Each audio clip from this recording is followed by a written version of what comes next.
Alors,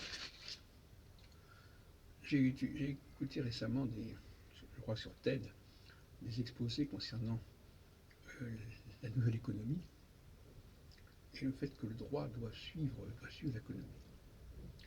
Et ce qui m'a paru intéressant, c'est la différence entre pratique active et pratique passive au niveau sociolinguistique. Je veux dire par là que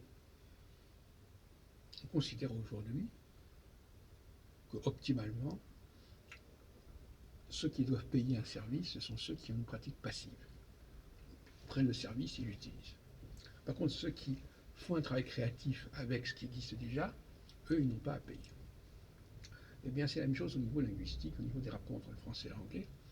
Le grand problème de l'anglais, c'est qu'il a une approche passive de l'emprunt au français. Le français est considéré comme un matériau. Eh bien, au lieu de le retravailler, ils l'utilisent tel quel. Et à partir de ce moment-là, ils sont redevables d'un règlement financier. S'ils avaient fait un travail de création active de la langue, de l'emprunt du matériau français, il n'y aurait pas de problème. Mais à partir du moment où on reprend quelque chose et on le garde tel quel, il est normal que l'on paye. Et c'est pour ça que je dis que les anglophones doivent payer une redevance à l'État français, à la francophonie.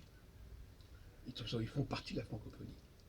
Et à mon avis, tous ceux qui font partie de la francophonie sont redevables, quelque part, sont tributaires, de toute façon. Parce que soit on utilise la langue française telle qu'elle, soit on reprend les mots français même dans un autre contexte. De toute façon, c'est une approche passive. Et donc, finalement, il y a là une nouvelle conception économique qui est importante, puisqu'aujourd'hui, on est dans le domaine, euh, comme tout le monde est d'accord là-dessus, pour reconnaître, dans le domaine d'une nouvelle conception de l'économie, où on peut copier les choses, on peut les reproduire, on peut faire du copier-coller. Et bien justement, au niveau linguistique, ça correspond tout à fait au cas de l'anglais, qui fait du copier-coller avec le français, au lieu de faire quelque chose de créatif. Encore que le copier-coller peut être créatif.